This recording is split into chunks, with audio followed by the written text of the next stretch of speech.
సదాశివసమారంభం వ్యాసశంకరమధ్యమం అస్మదాచార్యపర్యంతం వందే గురుపరంపరాం. శ్రీ మహాగణాధిపతియే నమో నమః. శ్రీ సరస్వతీదేవియే నమః. శ్రీ గురుభ్యో నమః. జిఎంకే టీవీ ప్రేక్షకులకు శుభోదయం. నేటి కాలమాన విశేషాలను గమనిద్దాం.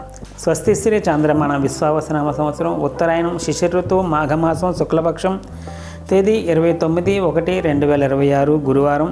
సూర్యోదయం 6:30 సూర్యాస్తమయం 5:50 వరకు. తిథి ఏకాదశి మధ్యాహ్నం 1:55 వరకు.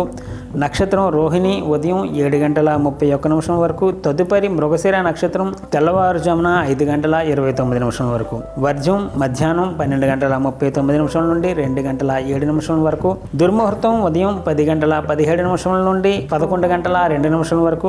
తిరిగి మరలా మధ్యాహ్నం 2:49 నుండి 3:34 వరకు. అమృతకాలం రాత్రి 9:26 నుండి 10:54 వరకు. నేటి విశేషం భీష్మ ఏకాదశి. మాఘశుద్ధ ఏకాదశి నాడు భీష్మ ఏకాదశి వ్రతం చేస్తూ ఉంటారు. భీష్మ ఏకాదశి సందర్భంగా మనకి చాలా దేవాలయాల్లో ఇవాళ కళ్యాణోత్సవాలు, శివాలయాల్లో కళ్యాణోత్సవాలు గట్రా జరుగుతూ ఉంటాయి. అలాగే భీష్మ ఏకాదశి సందర్భంగా ఇవాళ రోజు నుండి 5 రోజుల పాటు భీష్మ పంచక వ్రతం అని చెప్పి కూడా నిర్వహిస్తూ ఉంటారు. ఇవాళ రోజు నుండి మనకి ఏకాదశి, ద్వాదశి, త్రయోదశి, చతుర్దశి, పౌర్ణమి దాకా భీష్మ పంచక వ్రతం అని చెప్పి భీష్మాచార్యులను ఉద్దేశించి చేసేటటువంటి పూజాధికాలు, తర్పణాలు మొదలైనటువంటివన్నీ కూడా చాలా విశేషమైన సత్ఫలితాలు ఇచ్చేదిగా ఉంటుంది. కాబట్టి భీష్మ పంచక వ్రతాన్ని అనేటటువంటిది ఆచరించడం, ఏకాదశి సందర్భంగా ఇవాళ రోజు ఉపవాసం ఉండటం, రేపు ద్వాదశి సందర్భంగా వరాహ ద్వాదశి సందర్భంగా చేసుకోవలసినటువంటి విధి విధానం కోసం రేపు కాలమానంలో చూద్దాము.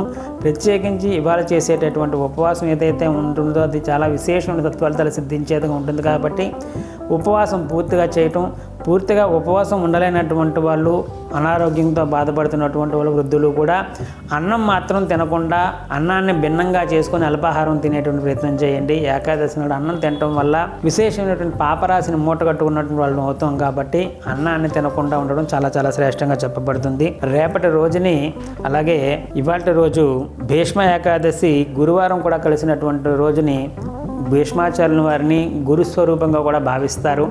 ఇవాళ రోజు గురువు సంబంధించినటువంటి గురుగ్రహణ చేతి దానాదికాలు కూడా సత్ఫలితాలు సిద్ధించేదిగా ఉంటుంది. కాబట్టి అటు భీష్మాచార్యులను ఉద్దేశించి గురుగ్రహణం సంబంధించి శనగలు మొదలైనటువంటి దానాలు చేయడం వల్ల కూడా ఉత్తమమైన ఫలితాలు సిద్ధించుకునేటటువంటి అవకాశం ఉంటుంది. అలాగే రేపటి కాలమానంలో వరాహ ద్వాదశి, భీమ ద్వాదశి ఉన్నటువంటి కారణంగా చేసుకోవలసినటువంటి విధి విధానాల కోసం రేపటి కాలమానంలో తెలుసుకునేటువంటి ప్రయత్నం చేద్దాం. హరి ఓం దశద బ్రహ్మ అర్పణమస్తు. సర్వం శ్రీ ఉమామహేశ్వర అర్పణమస్తు. స్వస్తి.